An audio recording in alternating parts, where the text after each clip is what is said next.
All right. Well, do you know what got me to join the Eagles after 5 years? Was seeing that you guys played there last month. You should tell them that. I did. I did. Nice. Well, I did. Nice. So I heard some couple is taking care of the booking these days. Yeah. I even interacted Sharice and with. Scott. Oh, it's Sharice and Scott? Sharice and Scott. I know them. Sorry, they're nice people. They're real nice people. So I'll look forward to talking to them to kind of tweak their. Yeah, that'd be great. That'd be great. I was just shocked to see you guys playing there because my data point is your original band and not a cover band. That happened on a whim. I went over to the Greenville one night. I came down to go to the Greenville to try and book a job. It's a little difficult. Yeah. It is difficult. And I was pulling on, going, the Eagles Club, I'll give that a shot. So I'm like, I didn't know what the Eagles Club really was. I'd ring the bell and come in. And I met Sharice that day. She's like, yeah, you free this day? I'm like, yeah. I just like that. That's awesome. So now, actually, I just sent Sharice for 2026. She goes, send me your availability for every other month, starting in January. So I just sent her all the dates. So hopefully, we'll get 6 dates. That's great. That's awesome. Yeah, it's been great. People are receptive because they pay well. Mm-hmm. And people like music, and everyone's older than us, pretty much. Right, it's a cool hangout if if you're somebody who just wants to, I don't know, not have to deal with bar bullshit. Yeah, random bar bullshit. Yeah. And what's neat is the old honky tonk stuff that we do. A lot of people recognize it. There's not many bands doing the honky tonk stuff that we do. So now it's become, like you said, country's kind of gotten more popular. So if you listen to modern country, you know it's coming from somewhere. Yeah. This is where it's coming from. So, but the older guys, we played I can't remember if it was Hank Snow or Farron Young, Jim Reeves. It was one of the older guys, and he loved it. And then we pulled out Conway Twitty, and he thought that was crazy. Who's cool enough to play Conway Twitty? Who can sing? And the man had so many charting country songs. The best hair in country ever. Dude, but you know what? He's become one of my favorites just because he does some salacious stuff. That he got away with that. I'm like, I listen to him. Oh my God, how is he saying this? And I say, what's the one line he says? Take the hand of the man who made you a woman. Oh my God, But the way he does it, it's like, oh, that's kind of. He's so nice. He was polite even when charming, serving up the salacious lyrics. Let's make sure we're good. So tell me about the beginning of Lonesome Bones. I mean, my first time seeing you guys was at Turkey Ridge like 35 freaking years ago. Right. How did it all start?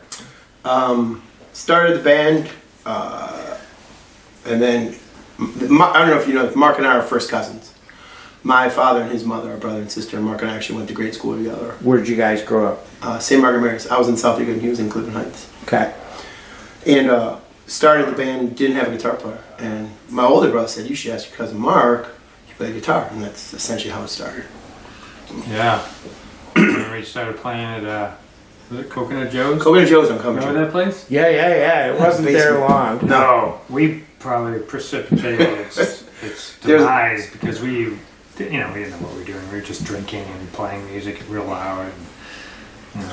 But it was fun, and I found memories of that. Yugo Tavern, that whole, Turkey Ridge.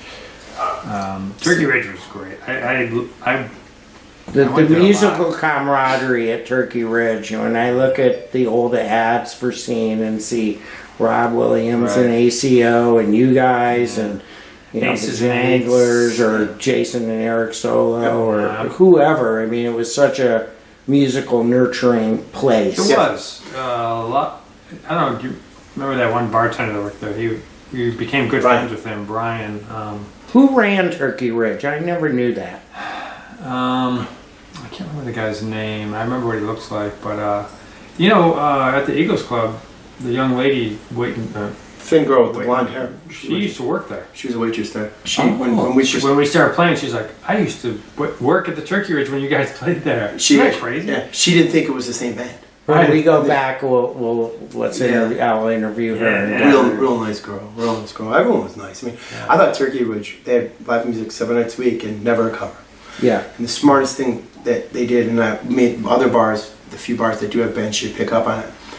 that never recovered. They just raised the drink prices at the time a quarter. 50 cents or a quarter, yeah. Quarter. And no, people don't even know. I mean, No, and no. if they do, it's not. They'll be like, oh yeah, It's less objectionable than a cover charge. Right. Especially back then. These Yeah. days, it's not Right. so much. because remember when a band player, you were working for the door. Yeah, Yeah, yeah. So yeah. that and people would object to the cover charge but it was really cool back then. There was, like we were talking on the website, there were so many bands playing that you weren't seeing just one band a night. You were going from one bar to the next bar. So those cover charges, I guess, would add up. At Turkey Ridge, you never had a cover charge. So And the garage shop opened down the street too.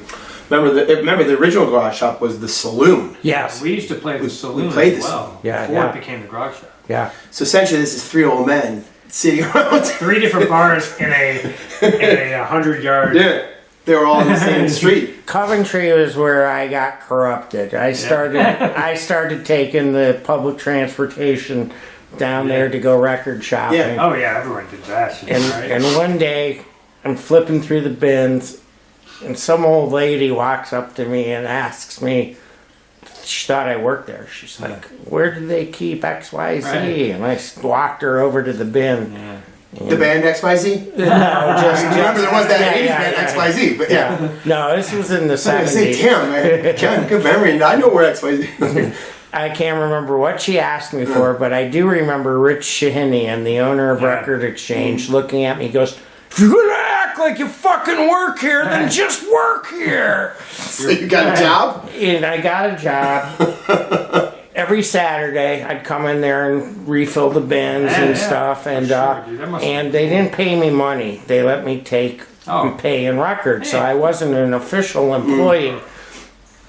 It was funny because one Saturday, shortly after, my dad comes downstairs to the TV room where we're watching Records cartoons. coming from. You know, he goes, "Come on, get dressed. We're going to the West Side Market."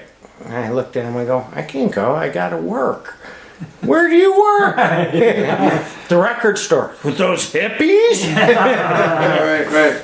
So, That's What funny. was the record store on Lee Road? Was it Chris's? you Wax had Stacks? Wax Stacks where Scott Pickering Scott worked. Perry worked away. So the greatest thing about like Record Exchange, Record Revolution, and Wax Stacks was you knew the guys that worked there. So I met Scott even before I started the band with Mark, and Scott got to know my musical taste. So I would walk in, Scott would, "Hey, I found something you like. I put it over here." Yes. And that band was Jason and the Scorchers.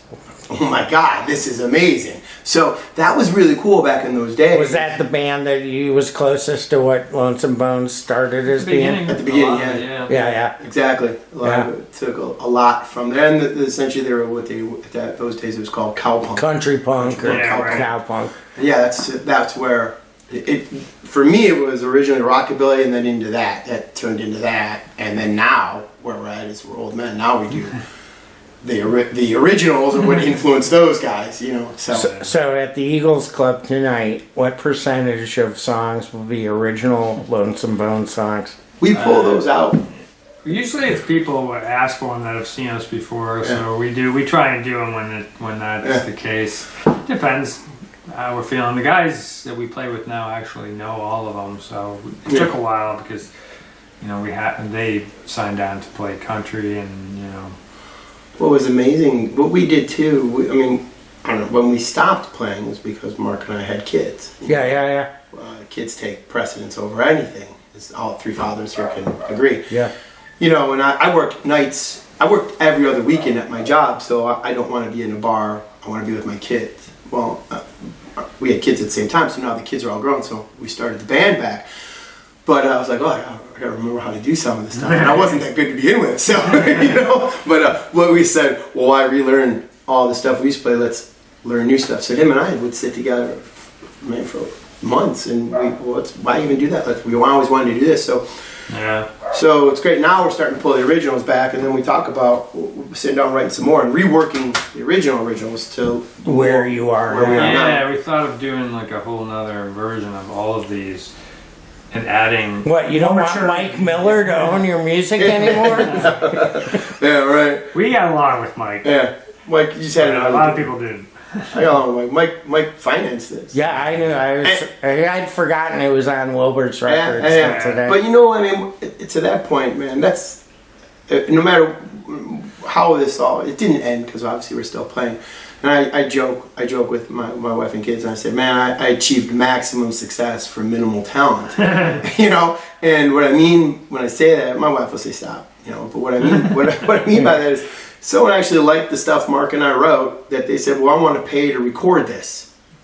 Yeah. Nothing really. I mean, that I can walk away going, man, that's really cool. Someone really, and people then bought it. Yeah, so yeah. It's man, I mean, I just remember when we were in Nashville, I remember like seeing guys playing on street corners or something like that. Like, these guys are so much better than me, but I at least got this. And what that's to me, that was very an achievement.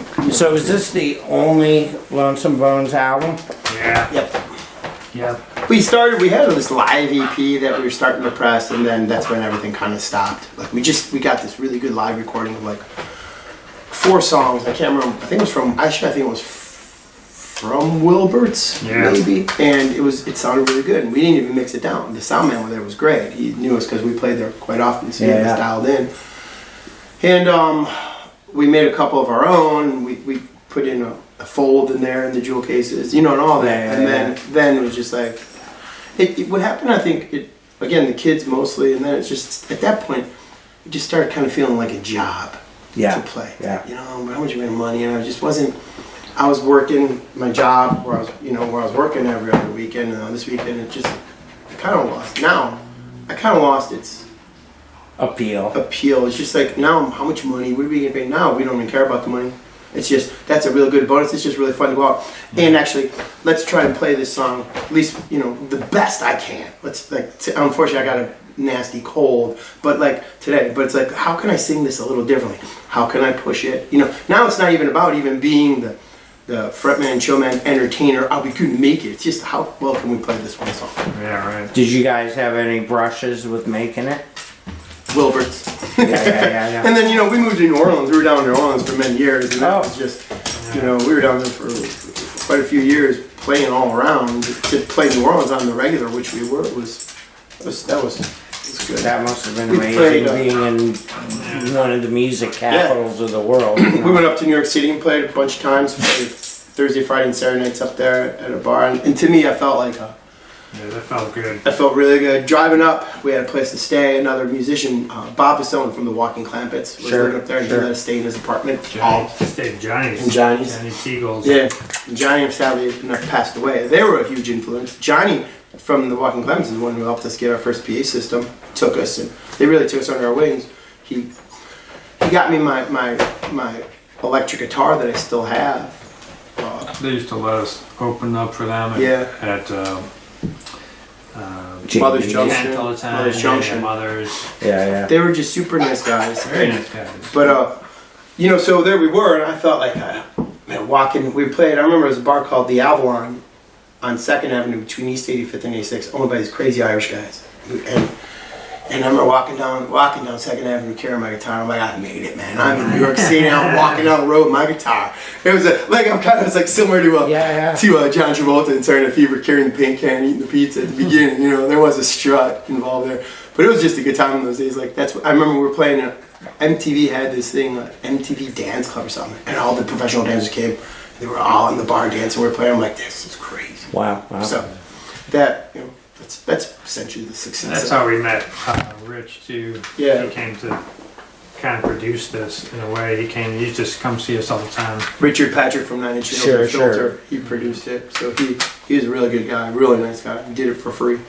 That I was surprised. I didn't recall that when I read the CD earlier today. I was like, shoot, the guy from Prick did this. Yeah. Was he in Filter. Prick? Oh, Filter. Yeah. His brother was in Prick, right? No, his brother is Robert Patrick. His brother was the actor. The actor. Yeah. And Sopranos. Yeah, Terminator 2. He was the RoboCop guy. The T-1000, the liquid Terminator. But yeah, Rich's only form of payment was he had Mike take us all to dinner, and we were allowed to get and do whatever we wanted. So we went to Morton's and we racked up a bill. Wow. Had a 150-year-old Grandma that night. I don't even like Grandma. I was 150 years old, so you know. But yeah, so those are our brushes. Yeah, those are our brushes. With greatness, yeah. Who'd you guys open up for ever? Oh God. Oh boy. we played with the Paladins a lot. Yeah. The Blasters, Dave Alvin. We opened for a lot of groups that were doing similar stuff to us. Billy Bacon, the Forbidden Pigs. We opened up for Robbie Krieger from the Doors. And my brother, I got a funny story about that. My older brother was Jim Morrison fanatic, so he got to meet Robbie Krieger, and it was like my brother, it was a big moment meeting Robbie Krieger. And Robbie Krieger is a very nice man, a little strange, but my brother started talking to him. My brother's very intense. He was asking Robbie Krieger something that I don't even remember, but I think my brother thought it was this really wild question that, only a true fan would know. And right when Robbie Krieger started answering, he started doing jumping jacks. Just started doing jumping jacks, talking to my brother. Said, I gotta warm up for the show. it just kind of took. It could have been worse. Imagine if he saw Jim Morrison's warm-ups. We had a whole list of everybody. The Replacements, remember that guy? Oh yeah, that was a fun show. Bash and Pop. Oh yeah. Tommy Stinson. At the Fantasy. Geez, we opened up. What's that one guy's name from country guy from California? He still plays. We had a couple moments where Reverend Horton, he'd open up for us. Wow. He was not happy with that. But he opened up for us at the symposium. Another band that opened up for us what's that band? They had one hit song, Rusted Root. Oh yeah. That's a weird pairing. Yeah, that was. You know what that was? Oh, that was Undercurrents. Undercurrents, remember that? Yeah. John Latimer. Mm-hmm. Yeah. Very nice man. Yeah. He did a lot for the music scene. Jim Clevo did so much. Jim Clevo was one of my best friends. He and I ended on, sadly, a bad note, which I really regret. Yeah. But Jim was a conflictual individual with many people, and if I have to respect him 100% for if it wasn't going Jim's way, fuck you. And we were on the Killer Blow, and we were on. It came from Lake Erie, or from the Erie Shore. Yeah. That was the first time we ever recorded. That was that song, and we did the song Betty Jean, but a different version than this one. Yeah. That you put on there, and I always thought that song could have done real well. I always wanted to put a pedal steel on that song. No, we can't find anyone who plays pedal steel. Al Moss. Yeah. Send him my way. I wanted to record pedal steel on that badly. And then the other song we wrote that I always thought I would have sold that in a heartbeat. Budweiser Girl. Budweiser King, you got it. Put it in a commercial. Because remember back in those days, Miller Genuine Draft did a lot of Steve Winwood. They did Los Lobos, Riders. the Long Riders, Los Lobos, the Del Fuegos, the Blasters. Miller's Made the American Way. It's what you do and what you say. Yeah. It's all about integrity. Yes, Long Riders are playing again. They're back. I'm proud to say I issued Tom Stevens, the bass player on the Long Riders, 2 solo albums on my label. Nice. Yeah. And when I gave him a check for $2,000 after I pressed 1,000 copies, because my deal with bands was I'll pay you $2 for what I press. Right. Because I didn't want to fuck around with accounting. Yeah, right. And they deserve to get paid. And when I handed this guy that'd been on Island Records a check for $2,000, and he said to me, "This is the biggest check I've ever gotten in my career." Wow. That bummed me out. Yeah. It made me happy that I gave him some money for what his art, but fuck. And he told me his reward for being on Island Records was going into debt almost $90,000 when they got released from their contract. All the advances for making videos and everything else put each of them into the hole that much. So, back then it was better to be a indie and make it, unless you were going to sell a gazillion records. And that's another equation. And he was one of the most bitter used musicians that I ever talked to that was really open about it. And it's too bad. He passed away, right? He did. Yeah, and I felt really bad. I'd seen him about 4 months earlier, and honestly my impression of him was he didn't look well, Yeah. and then he died so shortly after. I wasn't shocked, That's too bad. and his wife and his kid really kind of made me feel good about the efforts that I put into it, because they thanked me profusely for helping spread his legacy. And you know, when I look back on the musicians that I've worked with, it's always whether do I like this music. Yeah. You know, Right. it had to be Yeah. worth doing for me from a supporting the musician point of view. They And, were great. They were really good band. They were one of the first bands that turned it into high energy country music, and you guys fit right into that same model. And There was a lot of stuff from Austin that did inspired by Evan Johns and the H-Bombs, the Tailgaters, other ones like that. Tailgaters were a Dale good Watson. band. Dale Watson. We played with. Dale yeah. Watson's unbelievable. Yeah. Who else do we really like? James Inbell. Yeah. Phenomenal. Yeah. Phenomenal. He's really good friends with Dale Watson, but yeah. When we were talking about that, it was Mark's decision for New Orleans. Kind of because if I thought Austin, but he's like, you know, I remember saying, if just become another band, and they're a lot better down in Austin than we are, you know. So New Orleans was a good fit. Plus, we met the nicest people in New Orleans, but I miss New Orleans, and we're still friends with all the people we met there from years ago. They're just the nicest people. It is so much Southern hospitality down there that doesn't exist in Texas. Yeah. You lose Southern hospitality when you cross that Texas border. Well, I have nothing but great things. I have nothing negative to say about New Orleans. How long were you guys there? Yeah, they're about 8 years total. He was there longer than me, about 5. Wow. But and you know, we came back, so we moved back. And I didn't want to come back, but we came back, and I remember we played our last job. We played because Mark, then after 9 months, I went through one winter. I'm like, this is the most miserable thing. He says, dude, I'm moving back to Orleans. I'm like, I go, all right, so am I. We'll move back. But our last job, I promised my friend who I was living with I'd stay to the end of the lease, which was at the end of September. And Mark was moving down in July. I'm like, well, I don't want to move down in the summer. You know, I mean, there's no jobs too. But so anyways, our last job was July 4th at Shooters, Christie's Cabaret, and a couple other bars down there. They had a private, an event. Yeah. There's like 5 bands, and we did 2 sets. We're like 3 to 4, and then from 8 to 9 was our slot schedule. So That's a long gap. well, there's bands all in between, but you did a set, and then you waited, and then you did another set. But in the meantime, you could drink, and they had a big pig roast and all that. And so we had my truck and the trailer loaded up, moving Mark back down the next day, the 5th. That night, I said, my God, I got like a 4 or 5 hour span. I can't drink. I gotta wait, you know. And so I'm waiting. I'm like walking around. And I saw this really pretty blonde walk by. I said, oh, I wonder where she's going. I followed her. And she stopped, and I kind of ran in the back. I'm like, oh, sorry. Here she was working there selling pig sandwiches. You know, they had a big pig house. Yeah. Anyways, 9 months later, I was engaged to that woman. I never moved back to New Orleans. 6 months later, I was married, and then Mark moved back. So Funny how life works, isn't it? yeah.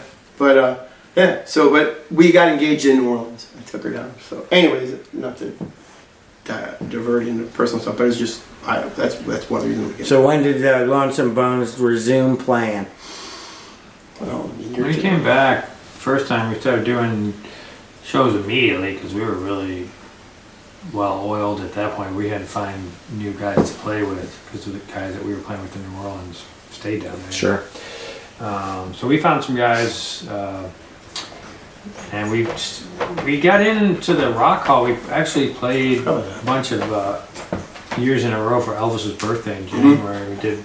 So we went in and like learned all these Elvis songs. And we tried to learn them from different time periods. So we would start the show with the stand-up and minimal drums and and a lot of rockabilly stuff. And then we moved into the later years, as the set wore on. But there's no bad Elvis. yeah. And then we started, then we just started playing around town again. Yeah. It was, we started playing more of like festivals, like the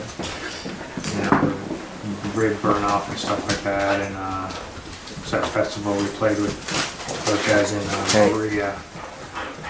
Oh yeah, the Cockpit Fairgrounds. We play at the fairgrounds a lot. Yeah. We started playing at wineries and stuff like that. So is it like you get hooked in with people who book stuff and they're like, Really, we did it. We've always done it ourselves. You know? okay. Yeah, we never had ever really had a booking agent. Probably would have been helpful, but I don't know. I don't know. You We give never away looked. the- We never looked for one, and no one ever saw us out. Yeah. So you know. But Well, to give you an example of how much they're valued, I bought all rights to the Janglers from Gigi Gregg for $35. Oh God. That's all, you know, and you're thinking, my God, you got a product here, you know, Right. and that's all it's worth to you? $35. Wow. You know, so it's like, I don't know. I don't know if he was throwing me an unlonesome bone. or Yeah, what. right. Yeah, really. But yeah, so then that kind of like we said, then that slowed down with the kids, and then now we put it back together. What? Year and a half ago. Yeah. maybe. Which has been great. It's been Where are you playing these days? well. Actually, you know, it's turned into something really cool because you know back in our day in the 80s and 90s, like we were the Symposium was a big house for us. Yeah. And now it's really cool. Things been happening on the east side in Collinwood at the Millard Fillmore. Yeah, And yeah. that's becoming a really fun spot for music. Well, that bartender there, Mike Baker, I don't know if you can trust a joint that'll employ Mike Baker. Yeah. Well, they're employing us, so I can't say anything. You know, was it? I don't want to. I would never belong to a club that had me as a member. But so you know, Millard Fillmore, the Eagles Club. It was played Dunlap's. It was, Yeah. Dunlap's was a Spotlight. cool bar. Yeah. Spotlight Cleveland.